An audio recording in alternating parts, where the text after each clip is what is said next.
और जब एक फिशरमैन के जाल में मछलियां पकड़ते टाइम एक लड़की फंस जाती है तो क्या होता है और इनका इस तरीके का मुलाकात कब प्यार में बदल जाता है और इन्हें पता ही नहीं चलता। लेकिन मुसीबत तब आती है जब इस लड़की का हस्बैंड उसे लेने के लिए आ गया था। और अब आगे क्या होगा इस कहानी में चलिए हम देखते हैं। और मूवी की स्टार्टिंग में एक सर्कस नाम के आदमी को दिखाया जाता है जो एक फिशरमैन होता है। लेकिन अचानक उसके जाल में मछलियां की जगह एक लड़की फंस जाती है और जिसे देखकर वह काफी ज्यादा हैरान होता है और वह सोचने लगता है आखिर कैसे आई और उसके पास जाकर उसको जाल से बाहर निकालता है। और वह थोड़ा बहुत हिल डुल रही थी लेकिन वो भी जिंदा थी, लेकिन उसके फेफड़े में पानी भर गया था। तो सर्कस उसे बाहर निकालता है और वह लड़की काफी ज्यादा डरी हुई होती है। तो सर्कस उससे उसका नाम पूछता है और उसका सर्कस लड़की को कहता है मैं तुम्हें हॉस्पिटल ले जा रहा हूँ। लेकिन वे लड़की मान नहीं रही थी और सर्कस के काफी ज्यादा जिद करने की वजह से वह लड़की एक बार और पानी में कूदने जा रही थी और फिर सर्कस उसका बात मान गया था और वे लड़की किसी को देखना नहीं चाहती थी। तो सर्कस उससे कहता है मैं एक ऐसा जगह जान रहा हूँ जहाँ तुम्हें कोई भी परेशान नहीं करेगा। और उसके बाद सर्कस उसे अपनी माँ के घर पर लाता है जहाँ पे सर्कस की मदर का बहुत ही पहले डेथ हो गया था और सर्कस यहाँ पे अकेला ही रहता था।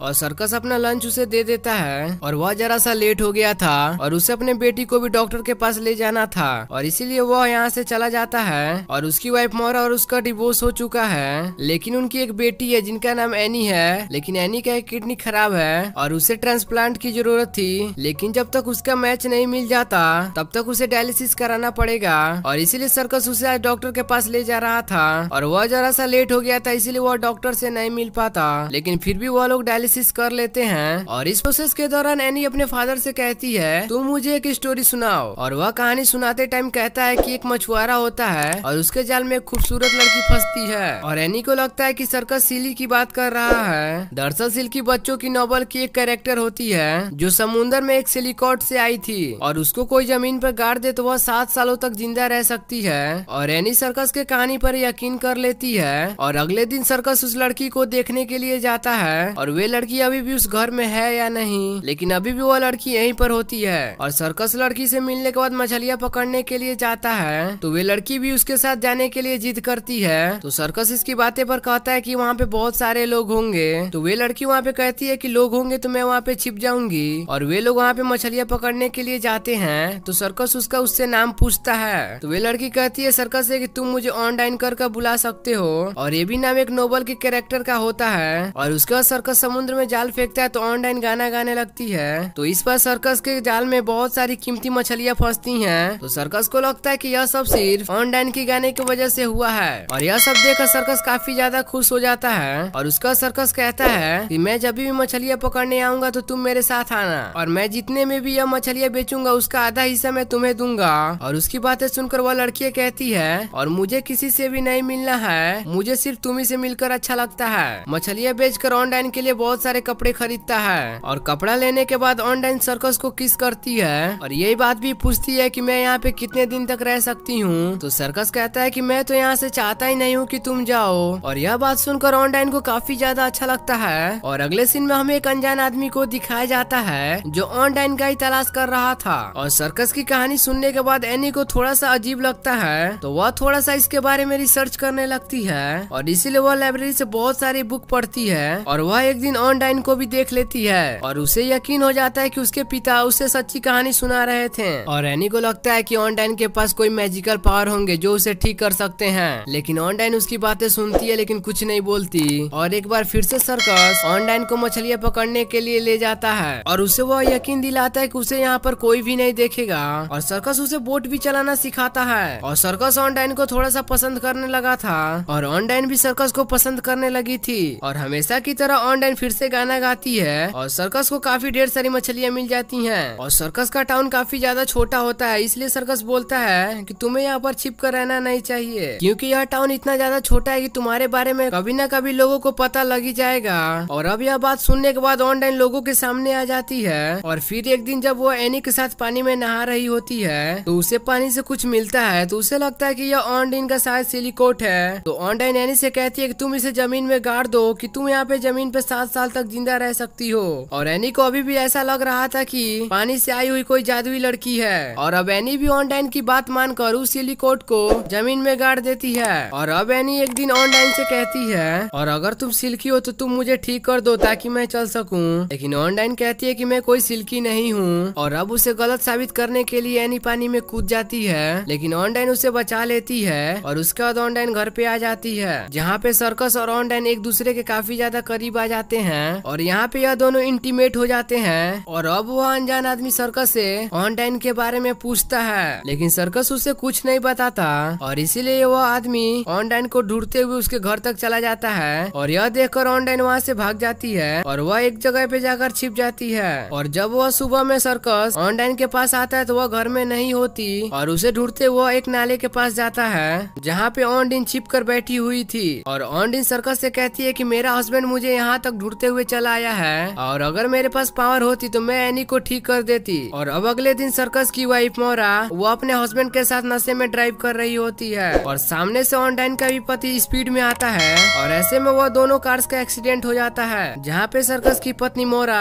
का पति का मौत हो जाता है। और मोरा और ऑनडाइन के पति को काफी ज्यादा चोट आती है और सर्कस जब मोरा को हॉस्पिटल में देखने के लिए जाता है तो डॉक्टर उसे बताता है मोरा की हस्बैंड की किडनी एनी की किडनी से मैच कर रहा है और इसकी वजह से एनी को नई किडनी मिल जाती है। और यहाँ पे हॉस्पिटल में ऑनडाइन का पति भी होता है जो उसे ले जाने के लिए आया था और ऑनडाइन उसे साफ मना कर देती है और वह कहती है कि मुझे तुम्हारे साथ नहीं रहना। और अंत में सर्कस काफी ज्यादा ड्रिंक कर लेता है और वह जाकर ऑनडाइन से कहता है कि मुझे तुम्हारे साथ नहीं रहना और उसे पकड़कर वह जबरदस्ती उसी जगह पर ले जाता है जहाँ से वही लाया था और सर्कस उसे वहीं पर छोड़कर चला जाता है। और वे ऐसा करना तो नहीं चाहता था, लेकिन उसकी वाइफ मोरा ने कहा होता है कि अब से मैं एनी की ख्याल नहीं रखूंगी और अब से तुम्हें ही एनी का ख्याल रखना होगा, लेकिन शर्त यह है कि तुम्हें ऑनडाइन को छोड़ना होगा। और इसलिए सर्कस को ना चाहते हुए भी ऑनडाइन को छोड़ना पड़ा और ऑनडाइन वहाँ से पानी में कूद जाती है। और जब सर्कस घर पे होता है तो घर में एक टीवी चल रहा होता है और उस टीवी में वही गाना चल रहा था जो ऑनडाइन गाया करती थी और जिससे सर्कस को यह बात यकीन हो जाता है बल्कि वह कोई समुद्री इंसान नहीं बल्कि वह एक आम इंसान है। और इसीलिए वह तुरंत ही उसी जगह पे जाता है जहाँ उसे छोड़कर आया था, लेकिन ऑनडाइन वहाँ पे नहीं होती और इसलिए सर्कस एक बोट पे बैठकर एक टापू तक जाता है और यहाँ पे ऑनडाइन उसे मिल जाती है जो कि तैर कर यहाँ तक आई थी। और उससे सर्कस माफी मांगता है और उससे पूछता है कि आखिर तुम हो कौन। और वे उससे पूरी सच्चाई जानना चाहता था और मैं रोमानिया में एक स्लैब थी और मेरा हस्बैंड यहाँ पे ड्रग्स सप्लाई किया करता था और जब हम लोग जा रहे थे तो एक दिन पुलिस ने हमें घेर लिया और उस वक्त मैं अपने पति के साथ थी तो उसने मुझे भागने के लिए कहा क्योंकि मैं तैरना काफी अच्छी तरीके से जानती थी और इसलिए मैं ड्रग्स लेकर भाग गई, लेकिन काफी दूर तक तैरने के बाद मैं थक गई थी तो अब मैं डूबने लगी थी, लेकिन तब मैं तुम्हारे जाल में फंस गई। और अब यह सब जानने के बाद सर्कस उसे अब घर लाता है और जहाँ पे ऑनडाइन का पति उसका पहले से ही वेट कर रहा था और उसके साथ उसका दूसरा भी आदमी होता है जो उससे ड्रग्स मांग रहा था और वह उसी ड्रग्स का बात कर रहा था जो एनी और ऑनडाइन को मिला था और उन्होंने उसे सिलिकॉन समझकर उसे जमीन में गाड़ दिया था। और अब ऑनडाइन उसे वहीं पर ले जाती है जहाँ पे उन्होंने गाड़ा था, लेकिन अब वह बैग वहाँ पे नहीं होता और दरअसल वह बैग एनी ने कहीं छिपा दिया था। और जब यह लोग उससे पूछते हैं तो वे बताती है वह बोट के पास ही उसे पानी में रखा है और वे सभी लोग बोट पे जाते हैं जहाँ पे ऑनडाइन मौका देकर वह रस्सी खींचकर अपने पति को पानी में गिरा देती है और उसे तैरना नहीं आता था इसलिए वह वहीं पर डूबकर मर जाता है। और उसके बाद पुलिस ऑनडाइन को अरेस्ट कर लेती है क्योंकि वह दूसरे कंट्री की होती है। और अब यहाँ पे सर्कस उसे शादी के लिए प्रपोज करता है और वह प्रपोजल एक्सेप्ट कर लेती है और उसके बाद वह दोनों शादी कर लेते हैं और उसके बाद ऑनडाइन इसी कंट्री की सिटीजन बन जाती है और अब वे यहाँ पे बिना कोई परेशानी की रह सकती थी। और इसी के साथ इस कहानी का यहीं पे एंड हो जाता है और उम्मीद करता हूँ ये वीडियो आपको पसंद आया होगा। पसंद आया तो वीडियो को लाइक एंड चैनल को सब्सक्राइब करना बिल्कुल भी ना भूलें। तो फिर मिलेंगे किसी अगले वीडियो में, तब तक के लिए जय हिंद, वंदे मातरम।